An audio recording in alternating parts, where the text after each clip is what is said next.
Today on Strange Places, Max Power and his crew head to Chicago's notorious and violent South Side to infiltrate and explore an abandoned police station. And what they find inside is nothing short of remarkable. They uncover a gang task force room. Dude, it shows you where the gangs are. An office devoted to tracking, investigating, and taking down some of Chicago's most wanted drug kingpins. This guy makes $10,000 a day. This is literally instructions on how to become an undercover police officer. Offense, case report, homicide. And you'll never guess what we found on this disc. What I found was pretty amazing. At least we're going to use this. Holy cow.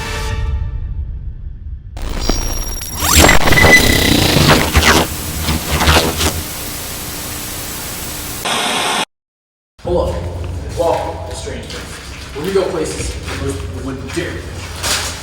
And I'm your host, Max Power. Today on Strange Places, we are going to be checking out this amazing abandoned Chicago Police Department station. This abandoned police station is like nothing else you're going to find on YouTube because upstairs there is an entire office devoted to the Chicago Police Department's intelligence on gangs. Also in this abandoned police station, there's some other very cool stuff. Everything's been left behind here. Now, if you haven't already, please go down there right now, hit that like button, hit that subscribe button, turn those notifications on. It really helps me out a lot. And here's the best part. You'll be able to see Strange Places videos. The moment they come out, so go to them right now. It'll take you 5 seconds. Now we take you to the abandoned Chicago Police Department headquarters on Strange Places. Getting in would be no easy task. The only opening was a window on the second story.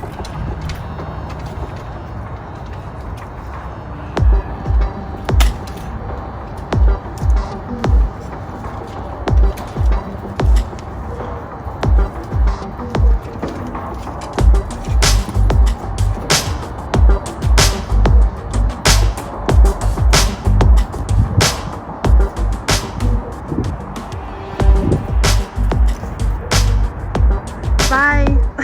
That's how you do it. There he goes. Yes, I just got in.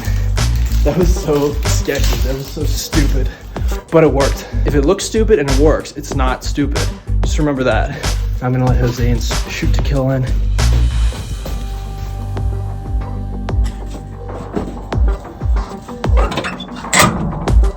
The most sought-after part of any abandoned police station is always the jail cell room, and that's the first room we wanted to explore, and we managed to locate it fairly quickly. After getting everyone in, I found myself in the jail cell room. Let me get into these cells open. Looks like there's a ton of stuff inside them. At first, most of the jail cells I encountered were locked up, preventing me from entering and investigating what they left behind. But it wasn't long before I found a few that were still open.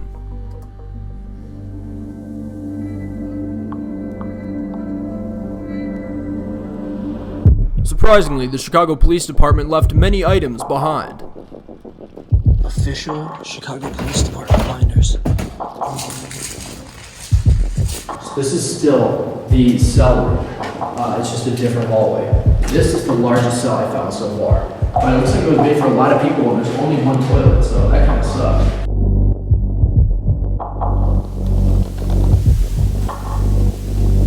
As I turned the corner, I discovered a whole nother set of cells on the opposite side of the room where we entered.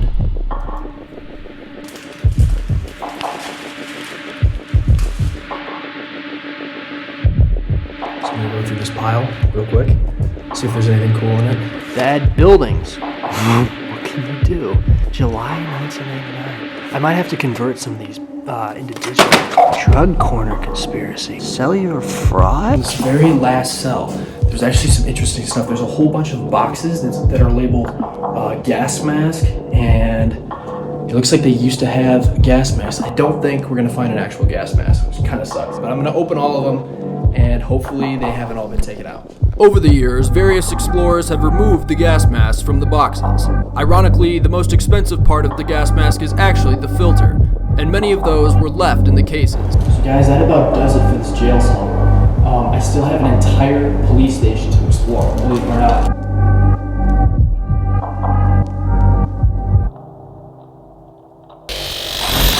This next room was directly adjacent to the jail cell room, and it appeared as though it was used for booking and processing suspects. This is the second room that I went to. What the hell is this? A biohazard bag. I wonder if there's a suit. I have no idea what's in it. Hold on. After getting the biohazard bag opened, I was able to inspect its contents. Oh, that is so cool. And that, ladies and gentlemen, is where I got this ridiculous-looking outfit that I wore in my intro. Over here is something very special. It is a biometric machine. Oh my god. Okay, where does it say? Yeah, digital biometrics. This is a very old machine used to scan your fingerprint. Guys, when you're taken to the police station, I know by experience. First time I was arrested, they booked me. They put my fingers on the scanner, scanned them, and uploaded them to some sort of database. It was on a machine like this the first time I got arrested. I bet this machine was once worth like thousands and thousands of dollars. Maybe even 20,000. I mean, not anymore. Now it's worthless. It looks like the computer here was just an average computer that they reinforced because this is still kind of like the jail section of the police station. There's steel bars to get in and out of this room. Okay, it's not that tough, but it's got some extra stuff on it to make sure it doesn't get damaged as easy. On the wall were some posters with detailed information on a few suspects under investigation. And we also found a wanted poster with the images and names of 5 dangerous fugitives. Here we go. Keep it up. Good luck. Across the hall from the booking room was a large garage-like area. Some sort of garage, but it also looks like a place where they met and they do like a daily briefing or something. They have this giant board up here and it says mission board, and it has a whole bunch of different problems, different locations. I'm pretty sure this board was like, to send people on investigations and stuff.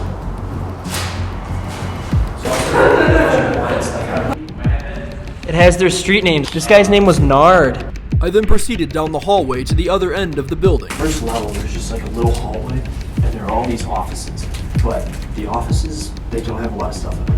Oh wait, actually, check that. There's an office right here that you need to check out that looks like it has stuff in it. The offices on the first floor were not very impressive, especially when compared to what's coming up later on in this video, but they should nevertheless be noted. These offices, there's not a whole lot of documents, stuff like that, but the decay here is immense. It's not that nasty decay where there's mold, the roof is leaking. It's not that kind of decay. It's a very dry decay. The stuff is peeling off the walls. The paint chips are all over the place. They went all over the desk and they're forming like a thick layer of paint chips and dust. It's covering everything. It's like this is the lobby. The police station's main lobby seemed to also be protected from water damage and extensive mold, but it was still slowly meeting its demise. In a small closet-sized room, we found documents dating back to when the police station was operational. Non-field deployment report. In addition to the field deployment report and the equipment log, we found dozens of documents related to the CPD standard issue taser. There's a whole bunch of keys here. It looks like maybe they turned in some stuff here and they have a whole bunch of data on the tasers. And it says 2010 taser report. That proves that the last time this was occupied was at least 2010, probably 2011.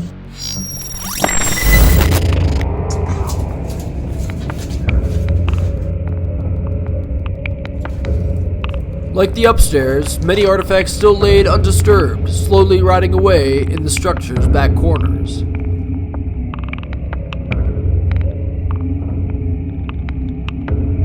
Traffic crash report. They got ticket packets in here. It appeared as though the basement consisted of a simple locker room, showers, and piles of random things scattered all over the place.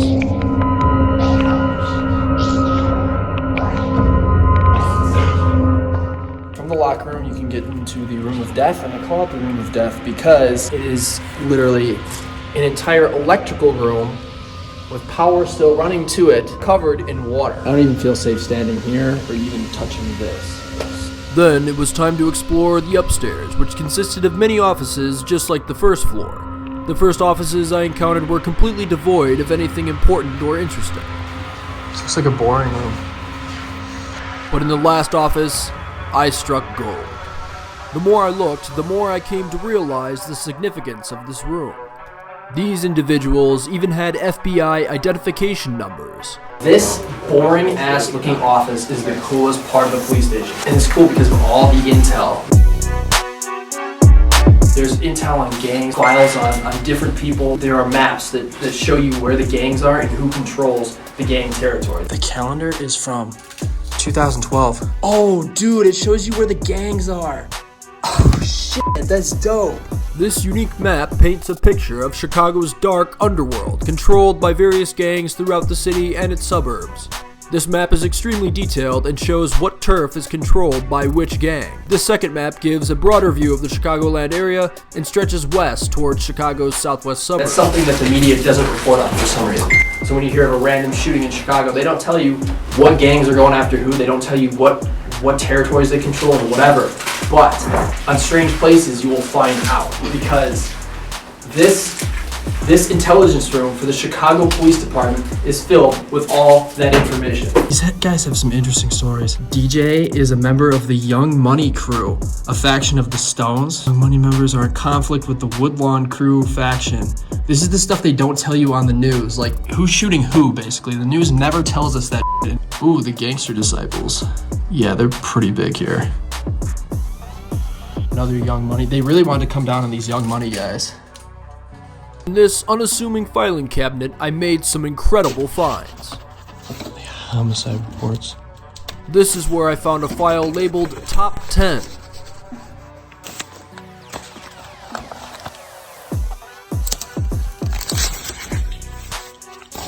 Top targets. This is the local Chicago Police District's list of criminals that they wanted to take down.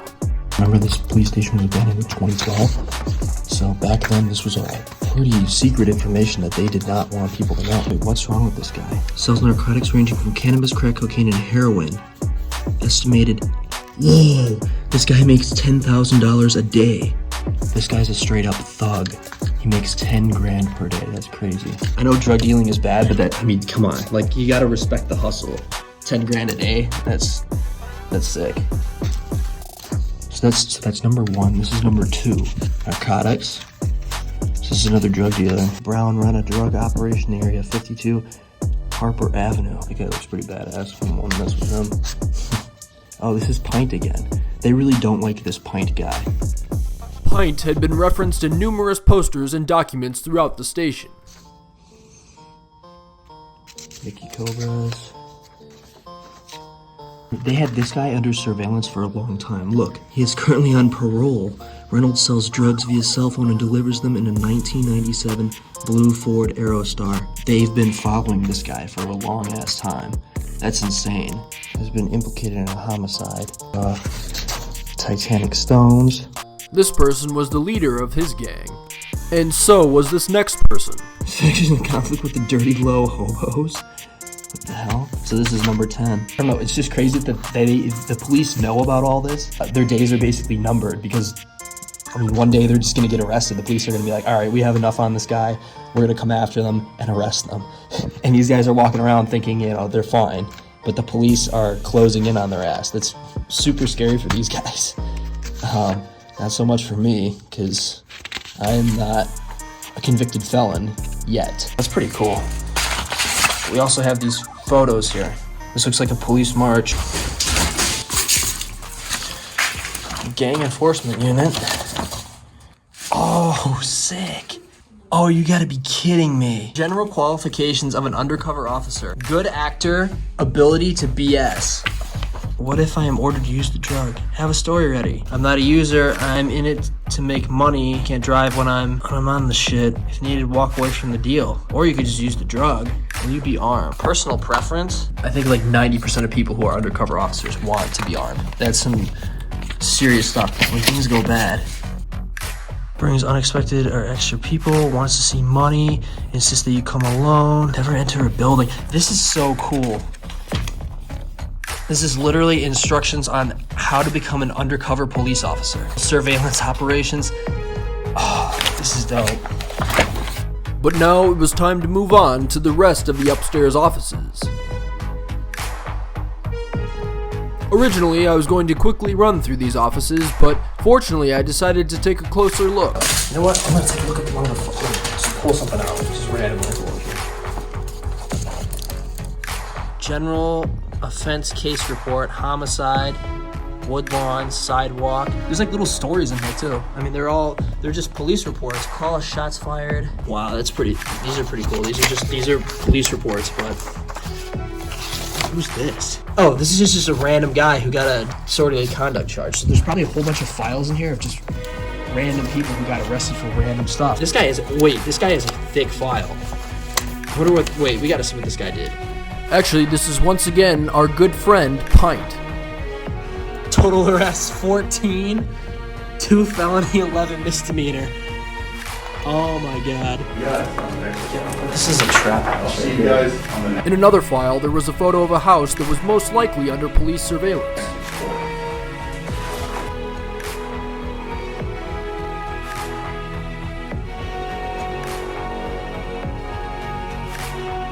There is stuff all over the place. There is a whole bunch of files and stuff that they just left behind, and I don't understand why. I think some of this is information that the city would want to protect. There were even more documents scattered about the desks.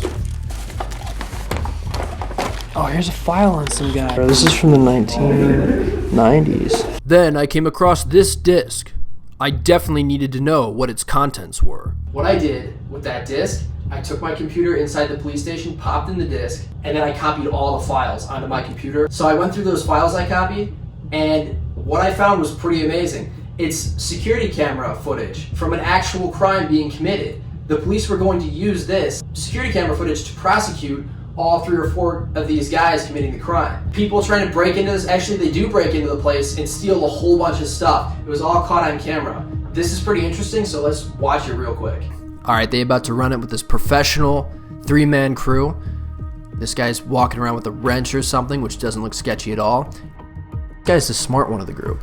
He walks up and he moves the camera. And of course now we can't see him and his friends trying to break into this place. Any aspiring burglars out there, you're gonna want to take notes. Looks like this guy's trying to pop something open with a screwdriver, and his friend's the lookout right now, the fat guy. And this guy's trying to just muscle it open now. This is like a group project. That's the guy who did all the work. That guy just kind of looked out the window the entire time, and that guy didn't do shit. I just realized that the fat guy was also the guy who moved the camera. Man, did he let his crew down. The worst camera mover in the history of camera movers, and now congratulations, you're on Strange Places with Max Power. You and your entire crew are on some random YouTube channel because you didn't know how to move a freaking camera.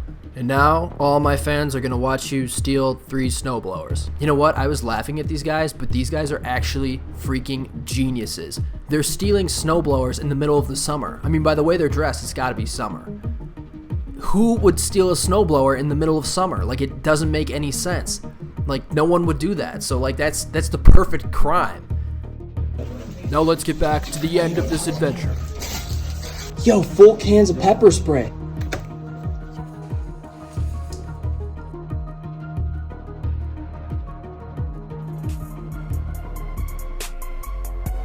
On the real though, shout out to these 2 people. Shout out, you guys know Jose. Y'all know Jose, California, King of Chicago Urbex. Link to his YouTube channel, Instagram, gonna be in the description. Shoot to Kill, his new to Strange Places. The link to her Instagram is gonna be in the description. Seriously, these guys have put up with my BS for an hour and a half, and that's a lot to put up with that's a very long time. So guys, thanks for watching. Please don't forget to like, subscribe, share, and comment. Also check out everyone's channels, everyone's Instagram. The link to all those are going to be in the description. I'm your host, Max Power. See you next time on Strange Places.